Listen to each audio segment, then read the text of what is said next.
Good morning, everyone, and welcome to today's webinar on understanding migraine in the workplace.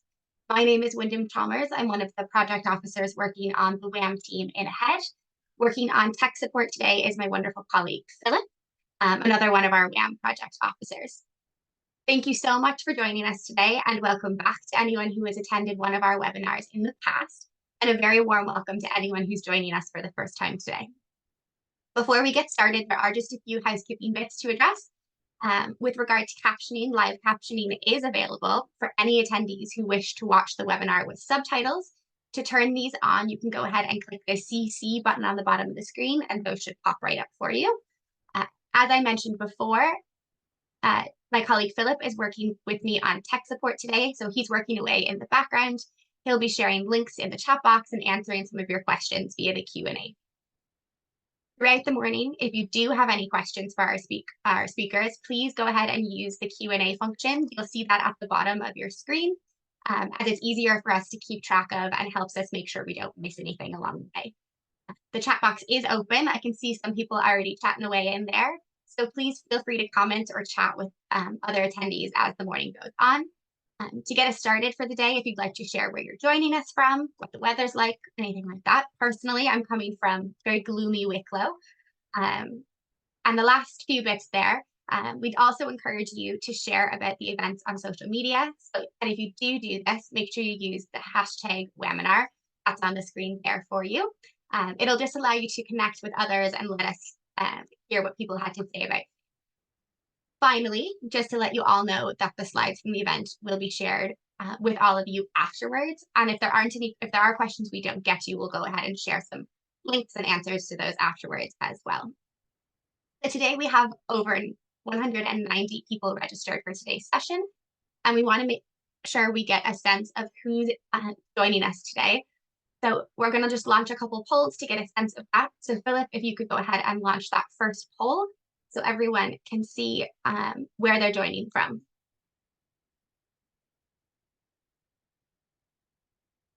So you should see the poll up there for you now, and there's two questions for you to answer.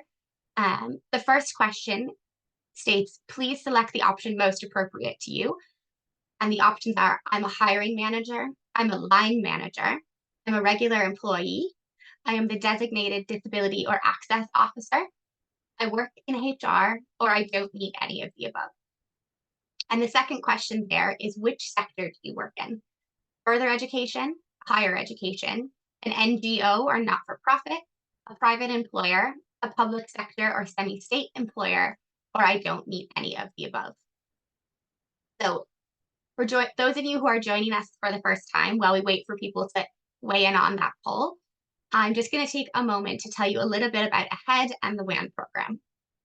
AHEAD works with and for disabled people to shape inclusive and empowering environments in tertiary education and employment. AHEAD has been around since 1988, and the Willing Able Mentoring Program, or WAM for short, has been a project of AHEAD since 2005. The WAM program is funded by the Department of Social Protection and works with employers to provide paid graduate level internships, or like what we call placements, for graduates with disabilities. This is done by ring-fencing roles for a minimum of 6 months. And since the start of WAM in 2005, we've placed over 670 graduates to date, with 81% of our graduates securing full-time work as a direct result of their WAM placement. We have several WAM placement opportunities advertised throughout the year.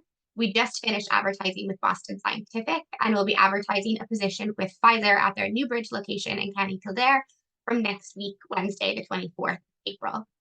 There will be one position available at this location for a science or engineering graduate, and the placement will be for a period of 6 months.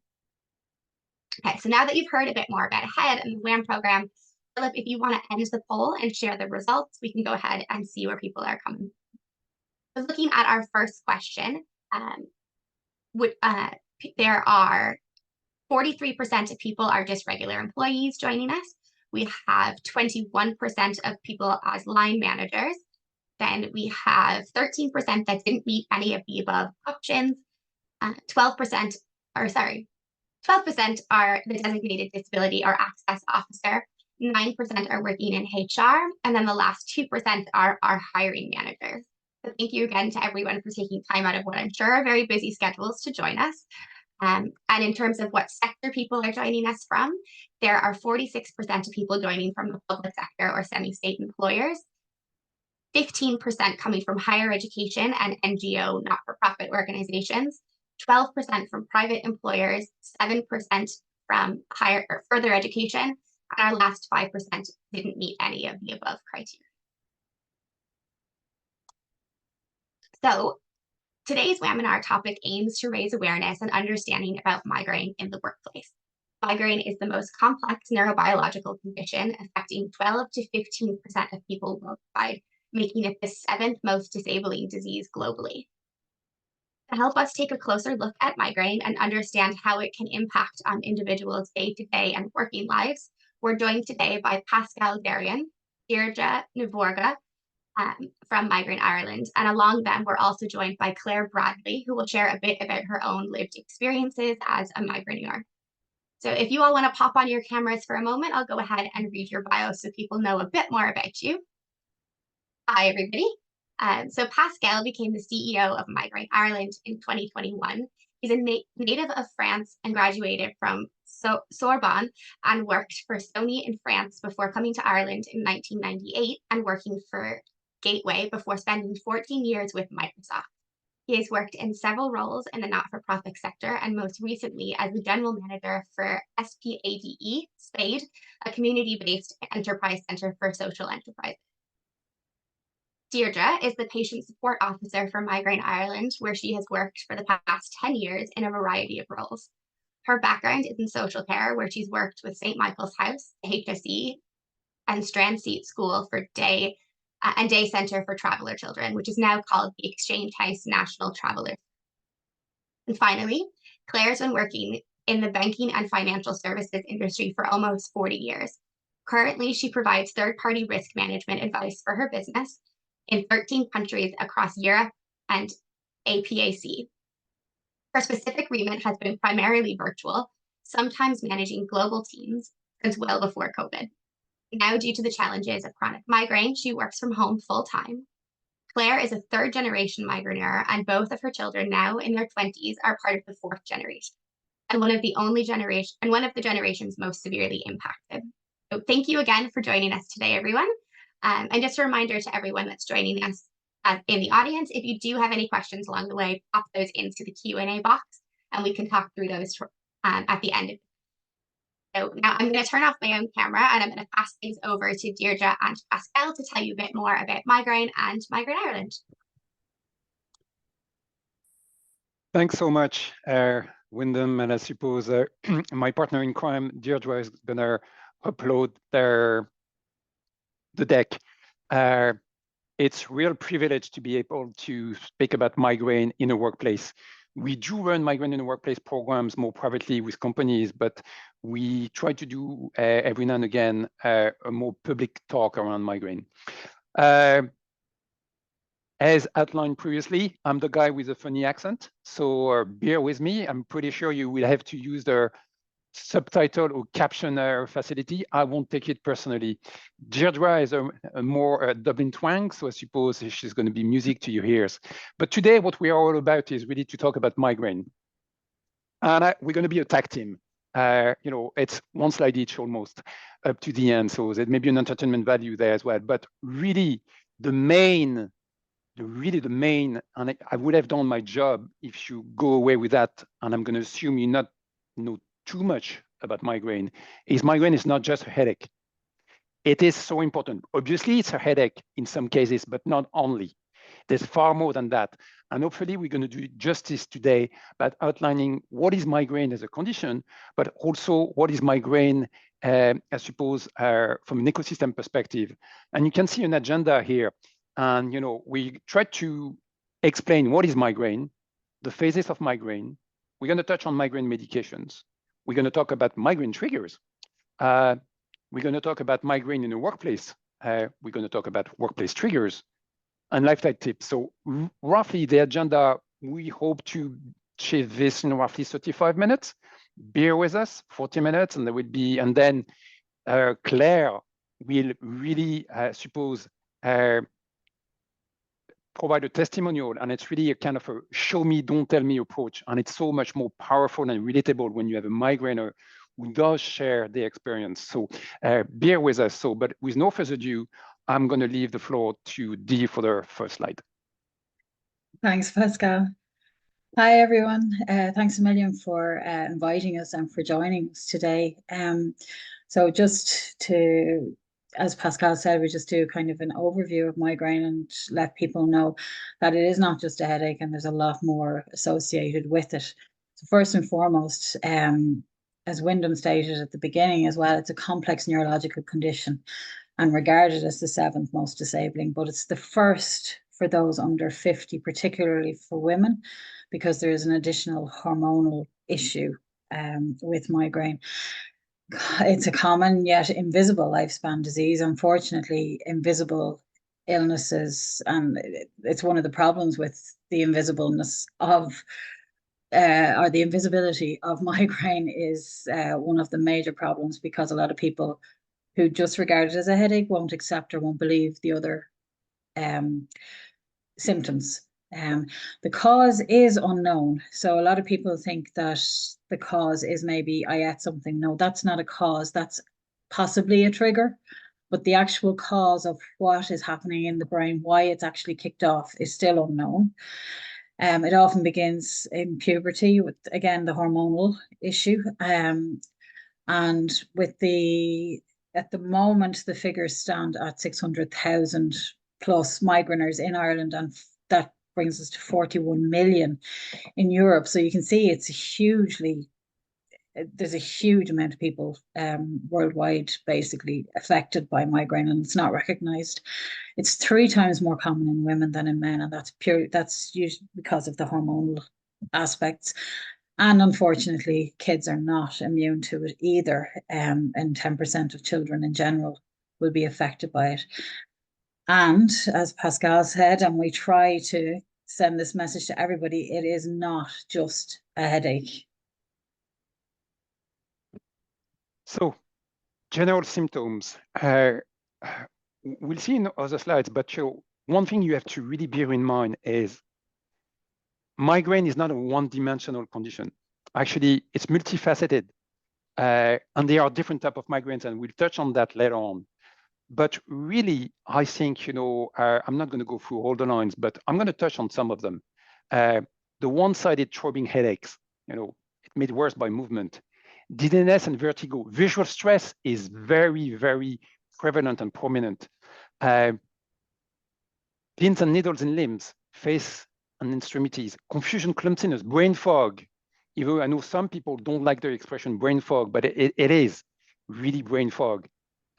Fear, anxiety, depression. Actually, anxiety during, I suppose, a migraine attack, but also anxiety of the next attacks. And then you have skin sensitivity, speech confusion. I'm not going to make an attempt to pronounce those terms either, but it's the general symptoms are there. And the pain scale, obviously, any doctors or GP will ask you what it is on 1 to 10.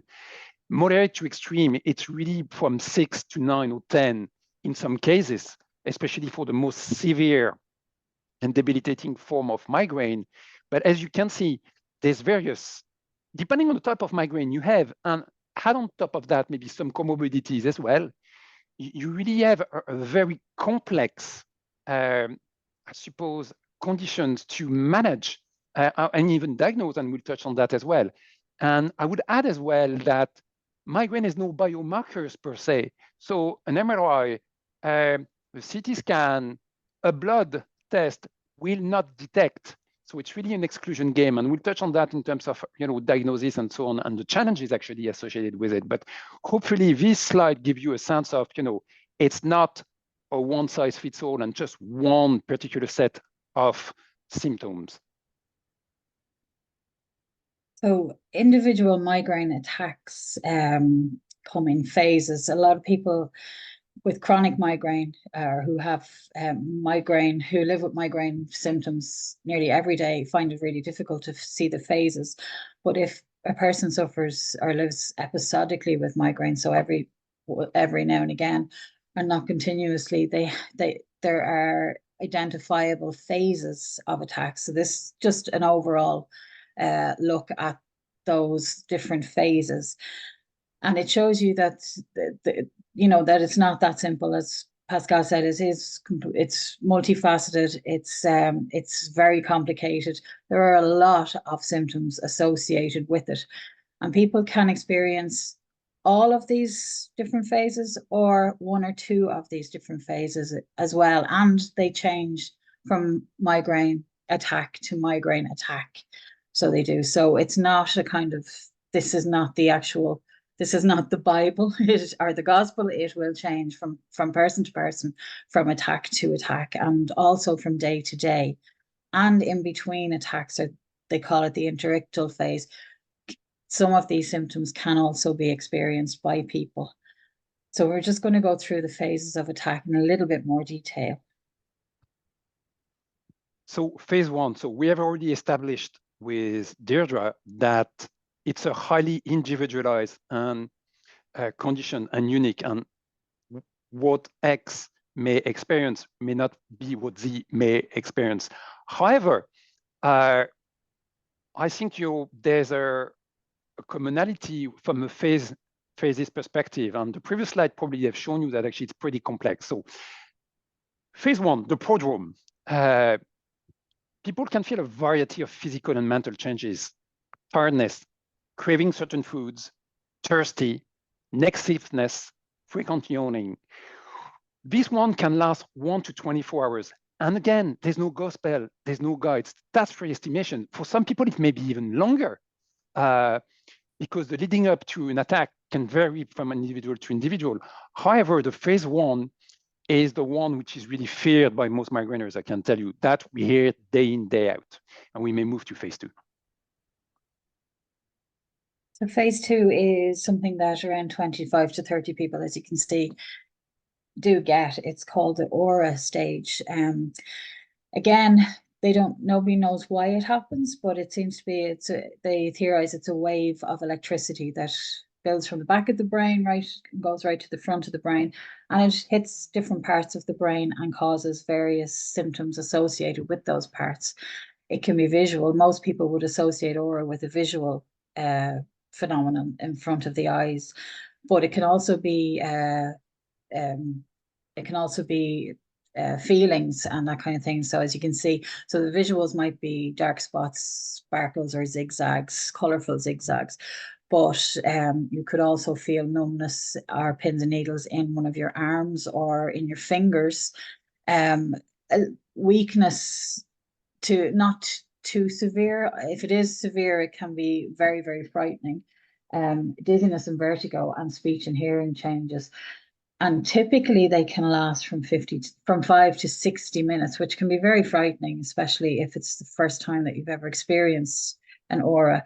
And many people who experience aura are kind of automatically, when they go to their doctor for the first time with it, are sent for scans to double check that everything is all right, because it is not, it's a very frightening and kind of unusual thing for a lot of people to have.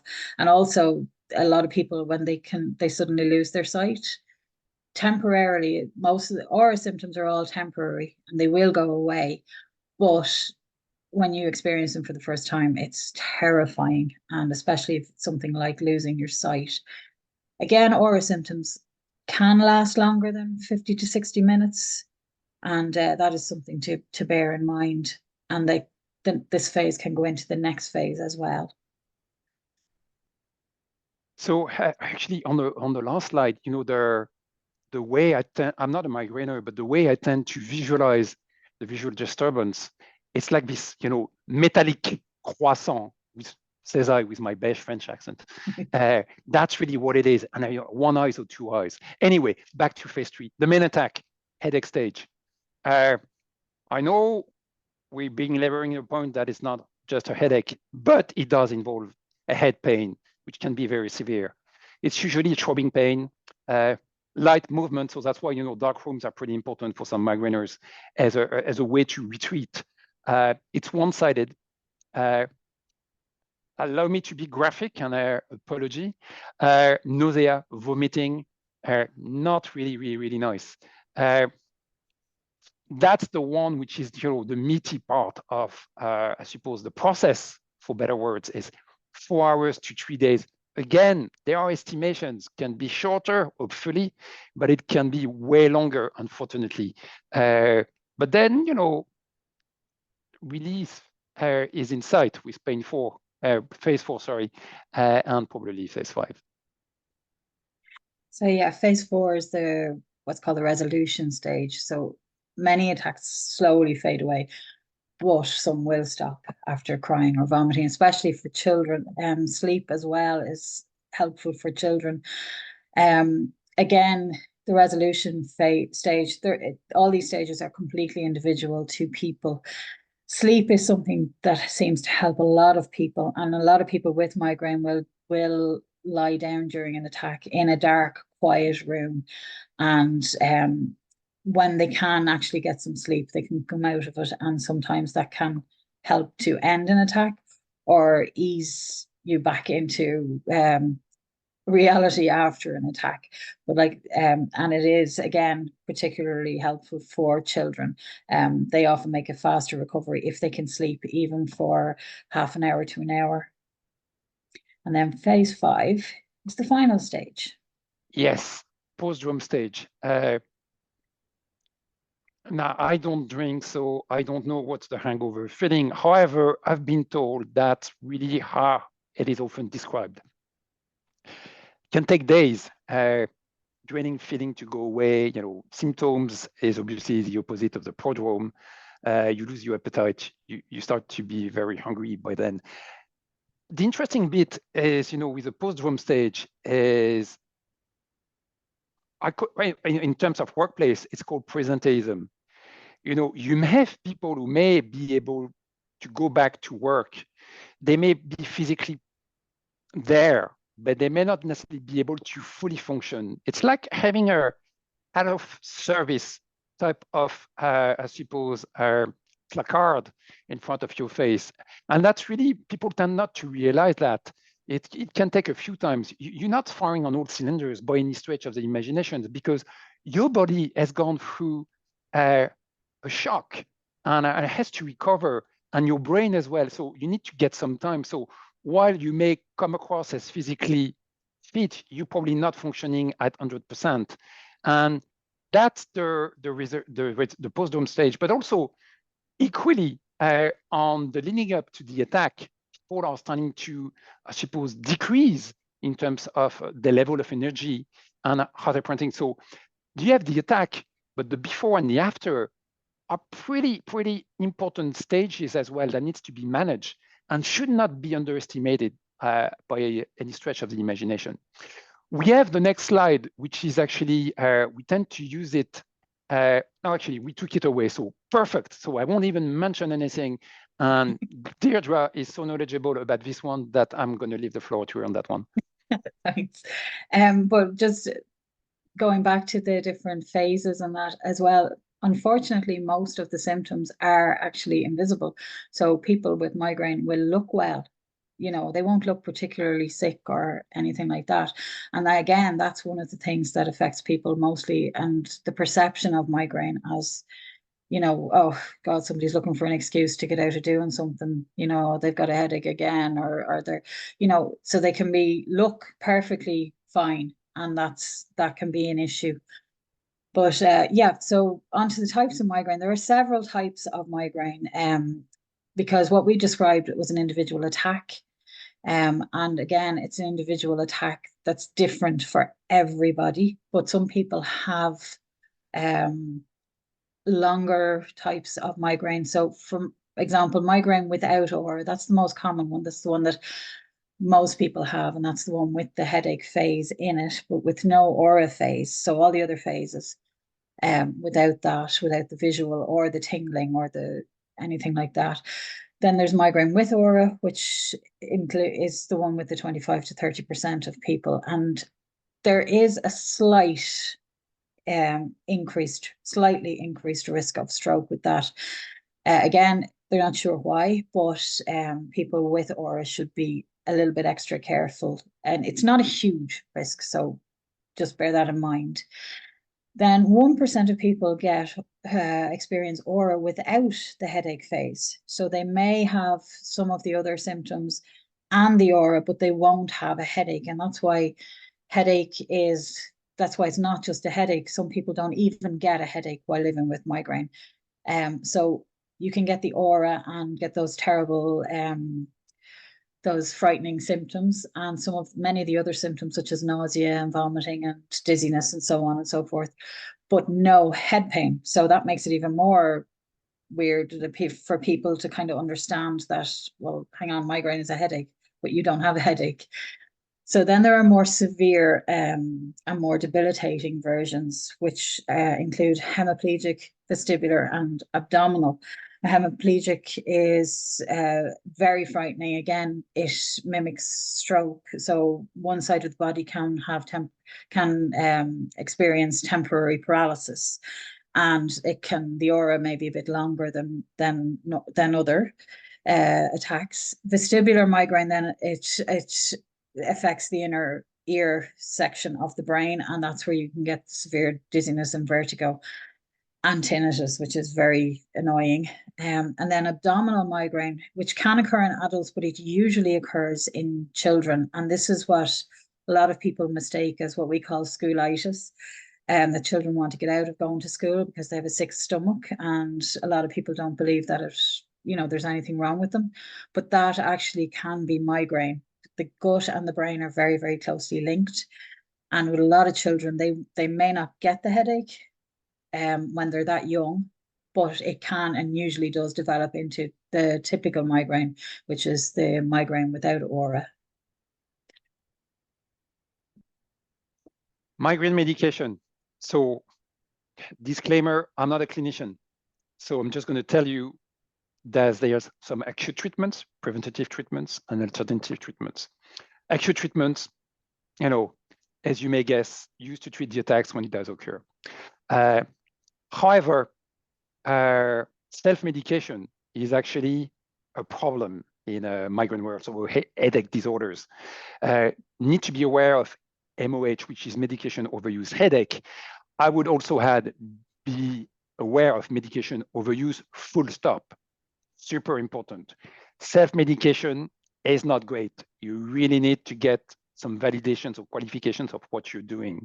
Please don't self-medicate. Try to go and see a GP. I know it's hard to go and see a GP. Some GP may not necessarily know too much about migraine. However, please, please, please talk to somebody who knows what they're talking about. Preventative treatments, there's more developments from a pharma the last 10 years, and especially the last 3 years. So that's something which is really, really important. And it does help. There's no cure for migraine. So between the acute and preventative, I think you are covered to a certain degree to lessen, I guess, the severity of a migraine. Very often when a migraine attack starts, you cannot really avoid it. You almost have to go through the full cycle. That's what I'm told. Alternative treatments. So that's where I get excited because it's my pet hate. So the self-management course from Migraine Ireland is obviously absolutely endorse that. However, we have established that migraine is highly individualized, very unique, and multifaceted. I'll be frank with you, not only in migraine, but while acupuncture, yoga, massage can actually help, there's an electronic magnetic devices as well. By the way, just you need to make sure that there's some clean business data behind it, and actually you are referred by clinicians. Don't go and buy something on Amazon. It may not do anything for you. But then there's a huge cohort of products out there claiming being miracle cures or for migraine. People are preying on vulnerability. It's a wild, wild west. There's cowboys and cowgirls. There's a lot of crazy stuff out there. I've been told anything from transfusion to mushrooms to anything like that. Just don't. There are scams everywhere. So alternative treatments, acupuncture, yoga may not cure sports, but innate supplements. But again, it's very individualized, and people are actually playing on that So don't fall for it. It's super, super important that you refer yourself to a healthcare practitioner. Be it a nurse, being in that, call us on our info line. That's super important. We'll signpost things for you, but please, please don't go and buy something over the counter online. It may not work, and they may just only be a scam. So I know some people are so desperate because the pain is out there, especially in a case of cluster headache, for example. You want to get rid of all cost. It's not strictly speaking a migraine, but it's a headache disorder. People are preying on that. So yeah, rant over, I suppose. Next slide, but really beware. Yeah, absolutely. And there are no quick fixes at all, unfortunately. So the other challenges include diagnostic challenges. So a lot of people go to their GP first time with these symptoms, and unfortunately, there is a lack of awareness among not just the general public, but also among among healthcare professionals and healthcare providers. With regards to medical training, only 4 hours is dedicated to headache disorders, to primary headache disorders. So that being a headache disorder that's not caused by anything more serious, such as a tumor or anything like that. Or it's a headache disorder where they don't really know what the actual physical cause is. So the 4 hours of training, and that's it, 10 hours of specialist training. So that's extreme, that's totally inadequate. So it is, unfortunately, which is why it's difficult to find a clinician or a doctor or anybody who knows, who has good knowledge. So that's somewhere that we can signpost you to, because we do have lists of people that we know have experience of dealing with people with migraine. And now, thankfully, there are some specialist headache clinics in the hospitals around the country, which is brilliant. There again, because of the lack of understanding and the misperception that it's just a headache, there's still stigma around it, social barriers, and as well as that poor access to treatment. It also, as you can see at the bottom there, it takes a long time. So on average, 6 to 7 years for people to be diagnosed properly, and visit between 5 and 8 specialists before getting a proper diagnosis. And that was from European Access to Care Survey. And about 50% of people with headache disorders, as Pascal said, are self-treating, and only about 10% professionally diagnosed. And that's where the problem with medication overuse can come in very, very severely. But one of the best tools that you can have in your back pocket, if you can find one, is a really good pharmacist, because they are a very underused service for things like migraine and headache disorders. They have a little bit more knowledge than some, maybe GPs and that, so they can be really, really helpful, and they can refer you on to, or signpost you on to, other professionals. But these are the main barriers that prevent people from getting adequate care and treatment. Migraine triggers. The one on the left is always a challenge for me because I'm colorblind. So anyway, I'm going to do what I can there. Actually, the triggers are not the actual cause of migraine. It's the threshold. Dietary triggers are estimated only at 20% of the attack. Again, we go back to everyone's triggers are individual and unique to them. So like any chronic conditions, stress, hormone, skipping meals, weather, sleep, smell, neck pain, light, alcohol, smoke, food, exercise, they are very similar to other chronic conditions. It's just, migraine loves routine. It's super important. If you don't have a routine, or if you have routine, it's a threshold. Is that glass of wine today going to bring you over the threshold? Maybe, but maybe yesterday would not. So it's very difficult.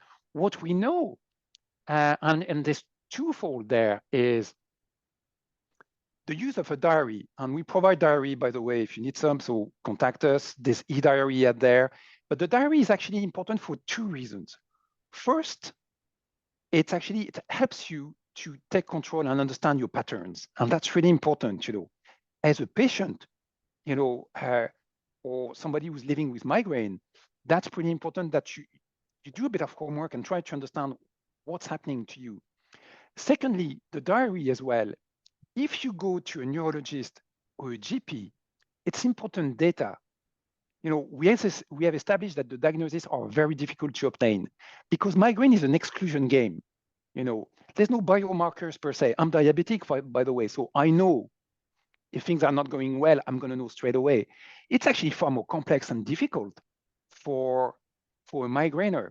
And it's actually very difficult to pinpoint for an HCP as well, so the healthcare practitioner.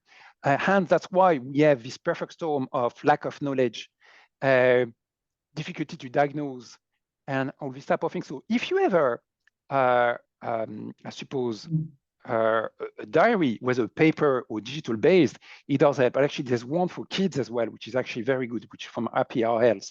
It's called Tame the Dragon. But it's really important. So again, the triggers are very individualized. They're unique to you, depending on what type of migraine you have. But roughly, the migraine triggers on the left are the ones which are commonly known. So migraine in the workplace, which is primarily what this talk is about. Again, it affects so many people. It's unbelievable. And if you have a big company or a large company, chances are there are a lot of people living with migraine in the company. It's responsible for the loss of over 500,000 working days. Again, the most productive years, as we said, are when people are affected mostly.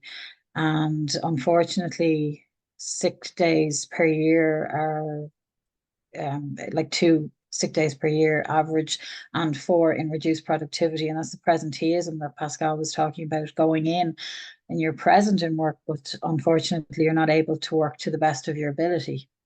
And also the employment rate, unfortunately, is 4 to 5 times greater than the average rate for people with migraine, because a lot of people have had to make changes to their career, their working, the way they work, or that they're unable to take up and keep full-time work.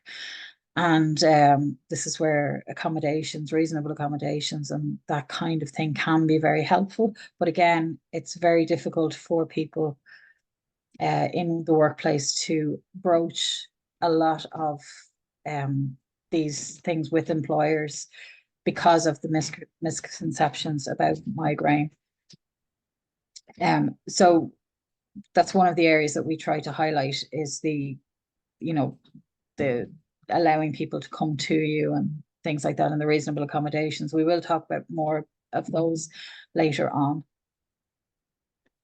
So we have established it's highly trivialized sometimes, and there's a lot of stigma socially and professionally.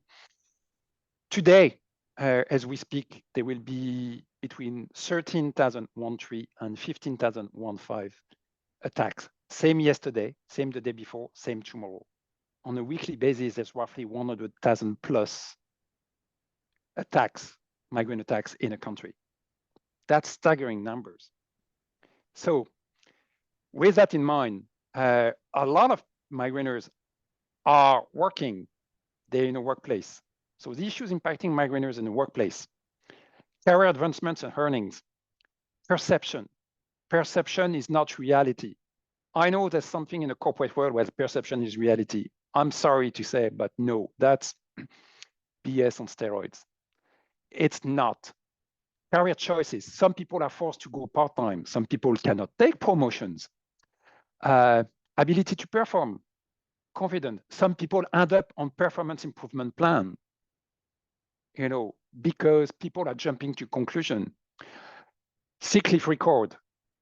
In a world of corporate, when there's a lot of talk about diversity and inclusion, which is great, absolutely great, but it's been a bit one-dimensional.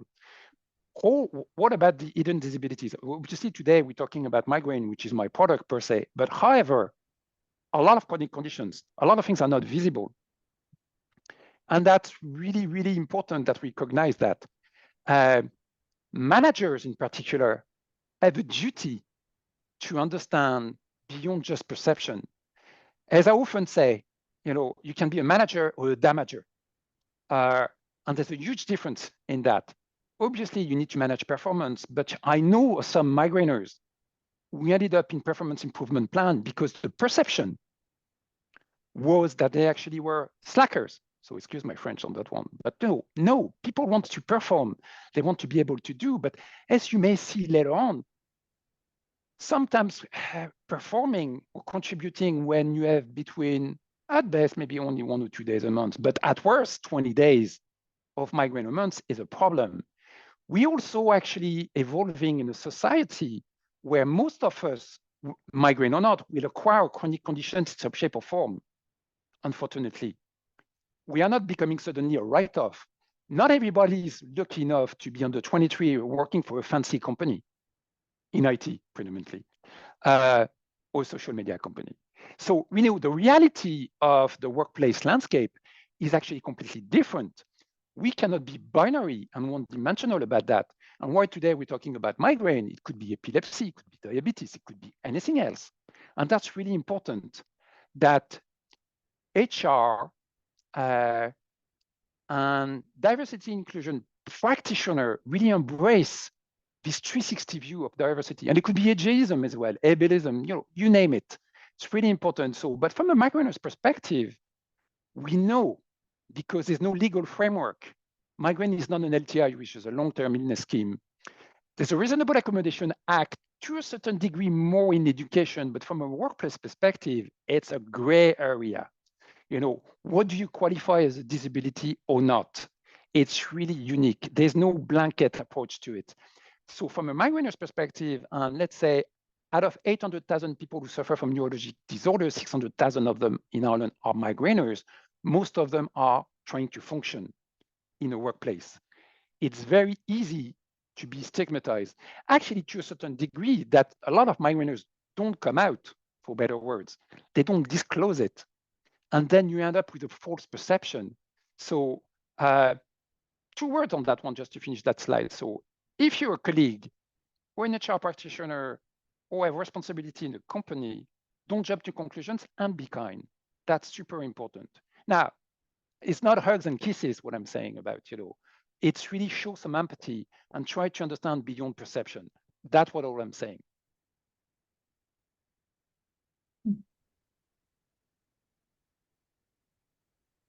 And yeah, we did our own workplace research there a few years back, and we had a good number of respondents, which you can see.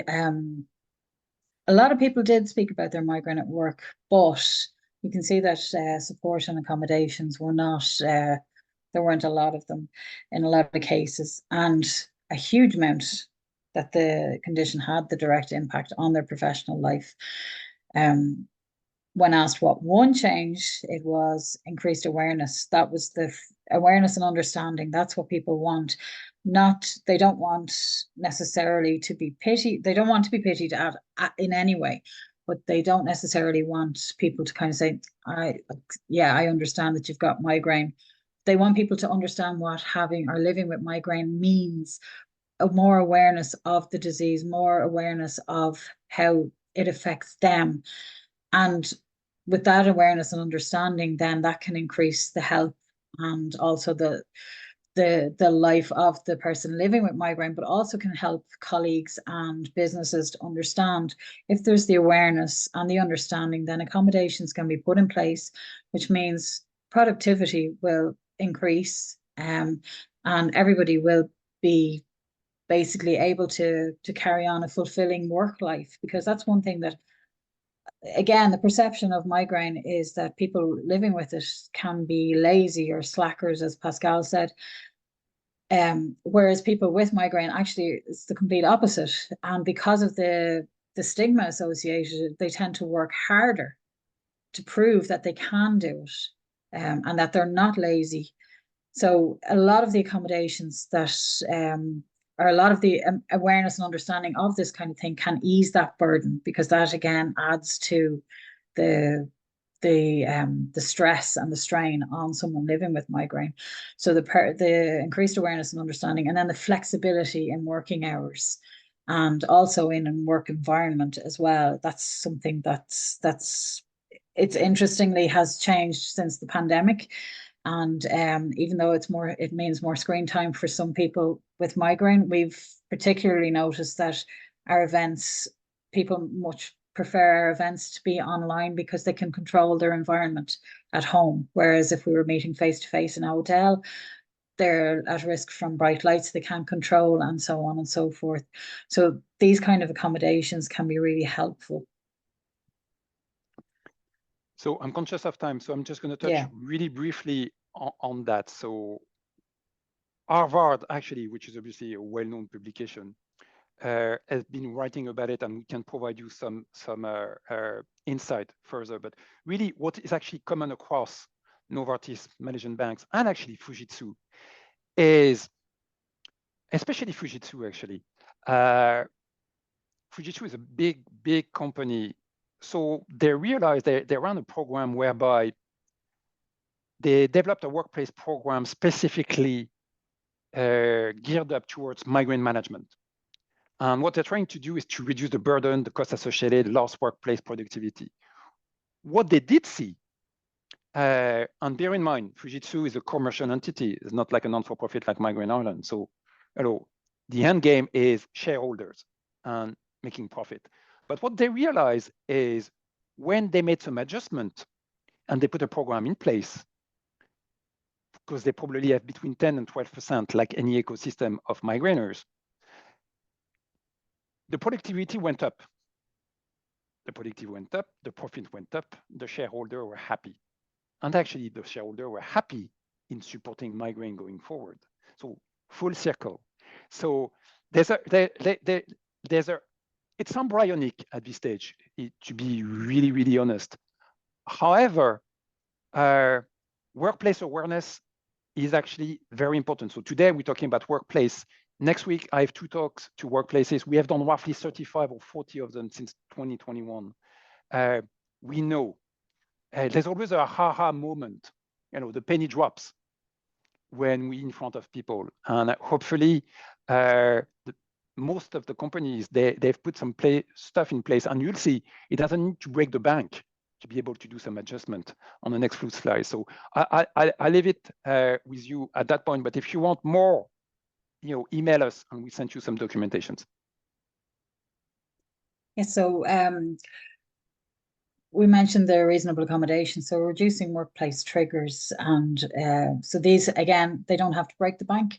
Some can be also, you can also, as employers, can also get some, you can apply for certain schemes as well to help with these. But some of the accommodations can be minimizing shift work, keeping stable work patterns, reducing stress if possible in any way. This is a difficult one. No cosmetics or chemicals, because asking someone to not wear perfume to the office can be awkward. Posture, screen time, and also screen guards. Screen guards can be excellent tools as well for the screen. It helps the visual with visual stress. Also, there are migraine glasses that are available, or there are glasses that block blue light and things like that. Good ventilation and better lighting are essential. The brain can pick up vibrations and flickers that your eyes aren't aware of. So certain vibrations from ventilation systems that are a little bit off, and the same with fluorescent lights. Your eye's not picking it up, but your brain is, and that can be a bad trigger. So making sure they're good is essential. Water breaks, water and medication breaks. Again, it's difficult because some colleagues can be kind of a bit iffy about, oh, they're getting more breaks than me, and so on and so forth. But it can be important. And that's, again, why awareness is important, so that people understand why people are getting extra breaks or taking extra time. And of course, if possible, a darkened, quiet room, even a broom closet with a chair in it or something where people can go for 5 to 10, even 15 minutes just to relax and get them into a bit of darkness and quiet.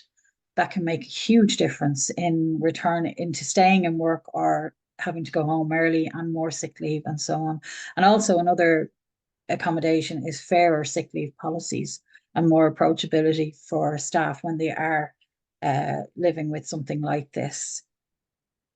So are we going to accelerate, because it's super important that Yeah. Claire has enough time to really share her experience. So, you know, we spoke about it earlier, routine. Migraine loves routine, you know, and that's really important. Shift work, it's really migraine on steroids, and over time should be able. So really important. Yes, stress, sleep, diet, you name it, you're going to get the slides. So it's really important you give time. Exercise, be wary. Don't go run a 5K. Okay, don't go and run a marathon. It's a double-edged sword. That's really, really important. And posture, eyesight, you know, standard things. Actually, there's some filters now, screen filters. I'm putting a plug there to a certain degree. We just got in contact with a company who's actually providing pro bono some software for filtering and especially for migraine. So get in touch with us. We'll provide you the pointers there. It's pretty important. I'll leave it at that on this slide. The other one, I'll take that one, Dee, if that's okay. Yep, perfect. What actually we do advocacy, education, and service delivery. That's really our raison d'etre. So today we're doing advocacy and education to a certain degree. What is actually, if you need any support, info@migraine.ie. If you need some into bracket medical signposting, or call our info line. You know, we have a nurse in residence. She will actually take your call and signpost you accordingly. And then we have a bunch of other things, and I'm pretty sure we have some campaigns going on. Philip will share that with you. Listen, it was a real privilege for Deirdre and I to be able to talk to you about migraine.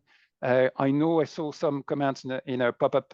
I saw some are migraineurs, and it may just only reinforce or revisit what you're actually experiencing on a weekly or daily basis.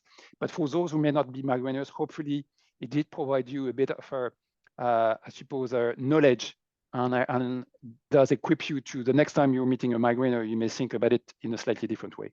On that note, I'm signing off. Thank you so much to Deirdre and Pascal. And Pascal is right. I've seen loads of people sharing their experiences in the chat box there. I've had migraine my whole life, so I'm definitely feeling a bit emotional knowing that there's so many people that have had that similar experience. Just before we go ahead and move on to our next speaker, a reminder to everyone that's in the audience, if you do have any questions, go ahead and pop them into that Q&A box and we'll keep track of them there. For now then, Pascal and Deirdre, if you want to flick off your cameras, I'll invite Claire to turn on hers so that she can share a bit more about her own story. Hi, Claire. Hello, can everybody hear me okay? You're loud and clear, Claire. Thanks for that. Great. Thanks so much for joining us today. I'm really looking forward to hearing about your experience. So I have a list of my own questions, but if there's anything you want to add along the way, definitely feel free to do that. So to just get us started, could you tell us a bit more about yourself, your background, particularly as it relates to your experience of migraines, any early signs, symptoms, your diagnosis, things like that? Sure. So I've suffered with migraine for, let me see, I'm that age, so that would be about 40 years. And I guess I didn't know I had migraine. I had headaches, and one gets on with one's life. One has a family in my case, and you just push the headaches to one side. At least at that stage, I could do so. But then about 11 years ago, my now 30-year-old daughter had an episode with head pain and vertigo, and we had her diagnosed, and she had a condition called new daily persistent headache, which is a form of migraine which starts one day and continues nonstop. So she still has the same headache she started with 11 years ago. But as part of that journey with the neurologist, we went through the family history, which is when the neurologist says, "You've got migraine, Claire." At that stage, my migraine had started to happen. My headaches, as I call them, had started to happen more frequently. Mm-hmm. 11 years later, I now have almost an equivalent to my daughter in terms of my migraine attacks. I get them pretty much every day. And last year, that migraine buddy app that Pascal had mentioned earlier is wonderful. And it helped me realize that I had 163 days last year with migraine pain level 5 and above. Wow, So that's difficult. yeah, it was a bit of a shock realizing just how extensive it was.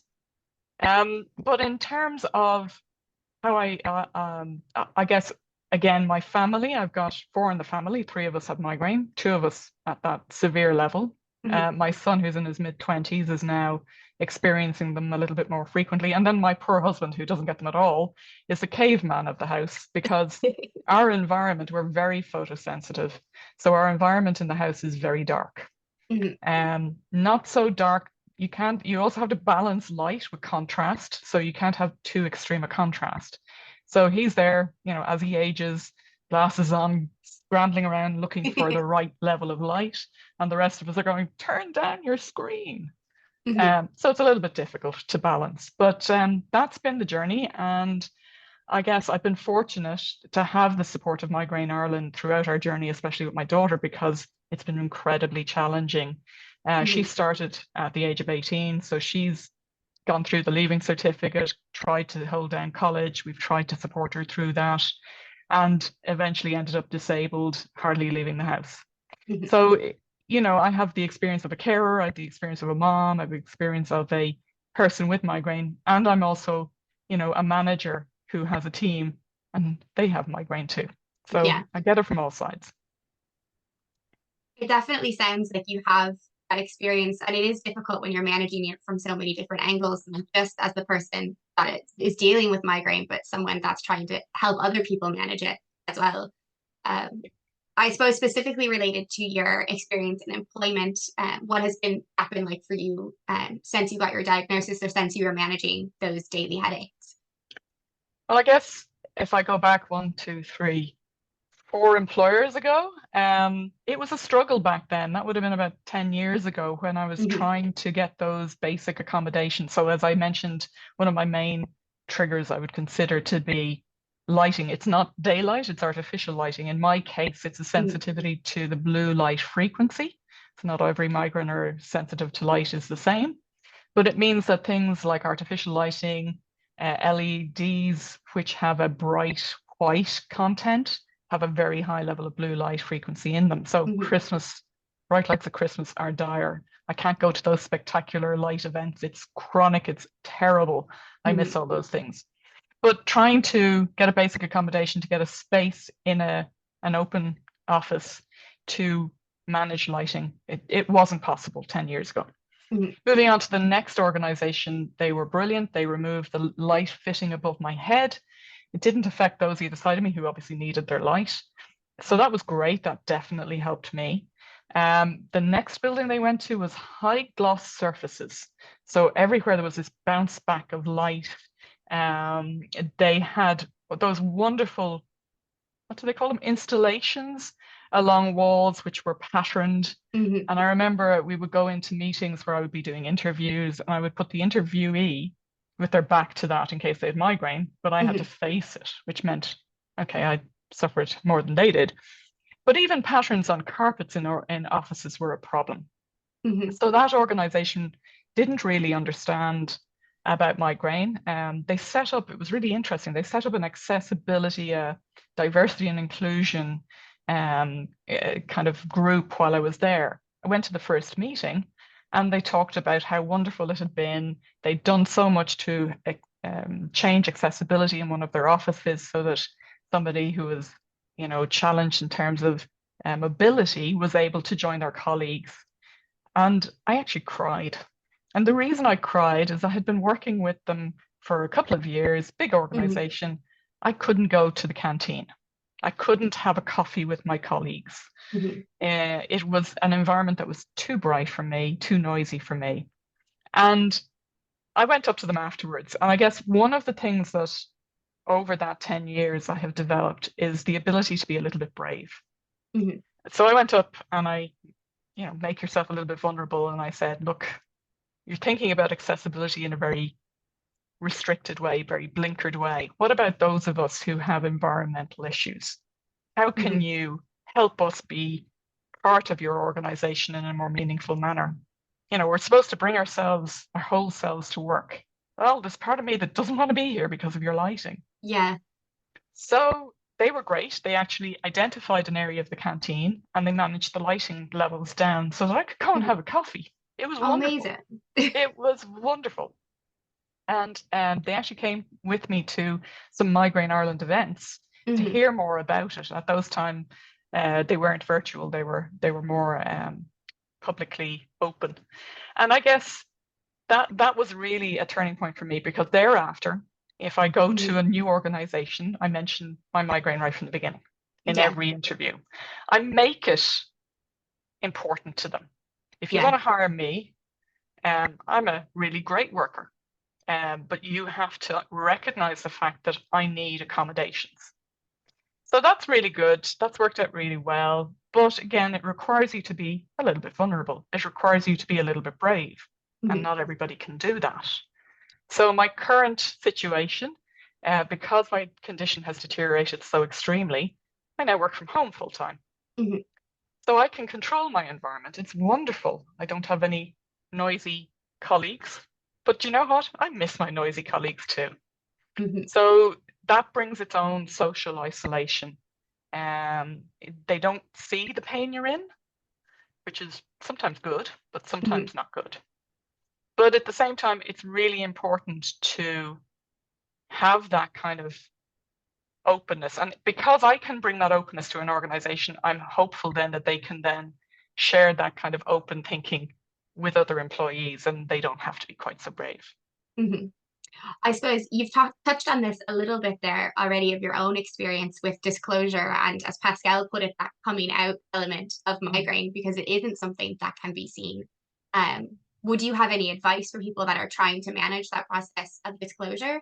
I know WAM has a booklet on disclosure that Philip will share the link to in the chat box, but if you have any advice or recommendations for people that are trying to manage that right now.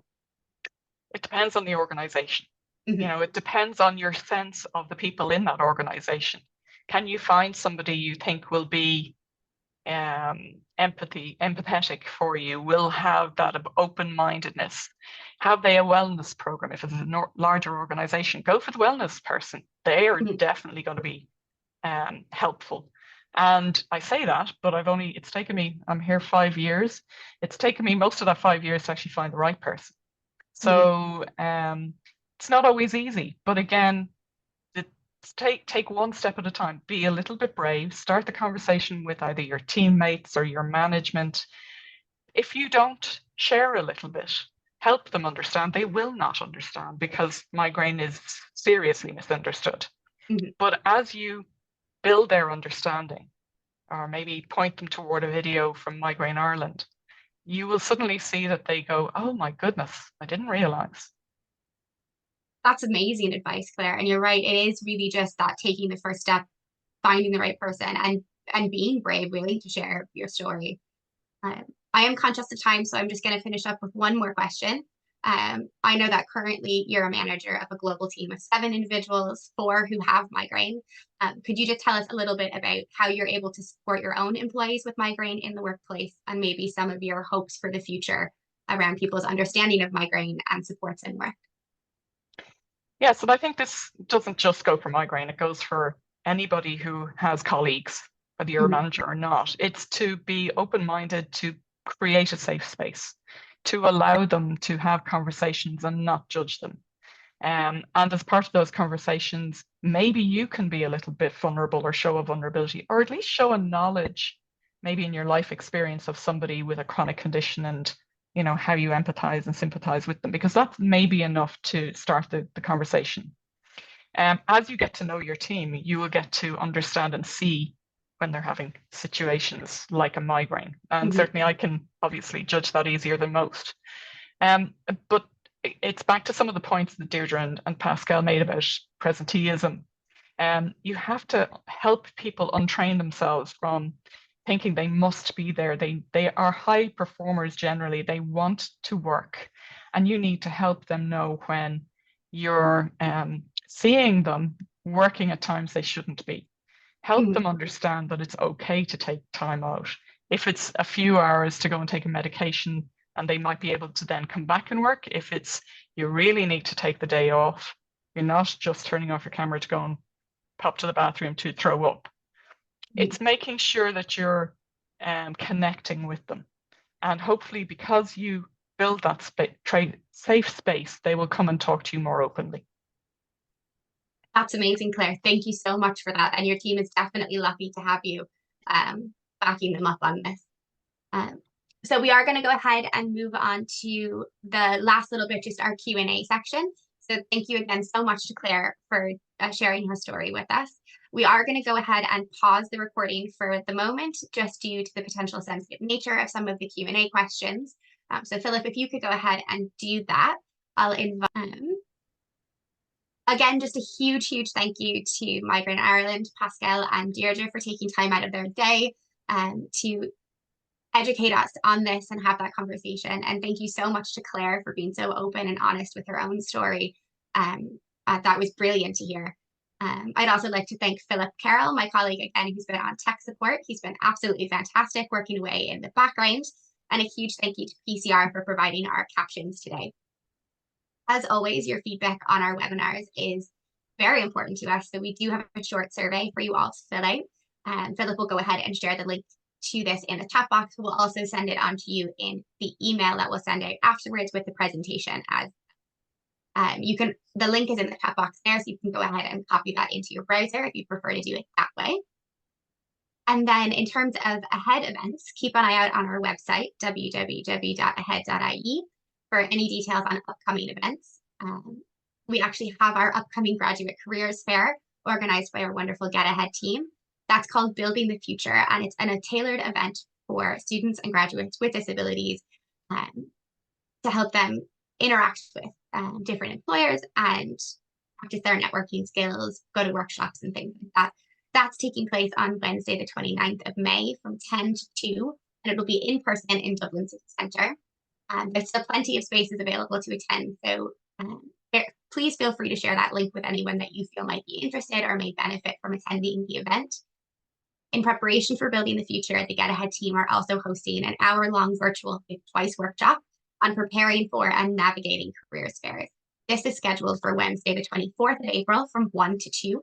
So over that lunch break period, there are still spaces available for this. So if you or someone that you know would be interested, definitely do sign up. And Philip will pop the link to that in the chat box as well. If you're not already on our WAMinar mailing list and you'd like to be added, go ahead and reach out to our team at wam@ahead.ie so that you're notified when our next event and date and topic are selected. If you do have any suggestions for further topics, please feel free to share those in the survey. We're always looking for ideas on what people would like to see featured in this hour-long webinar. And then finally, just to finish up, a huge thank you to all of our viewers today. Thanks for tuning in, and we hope to see you next time. Bye, everybody. Bye. Thanks a million.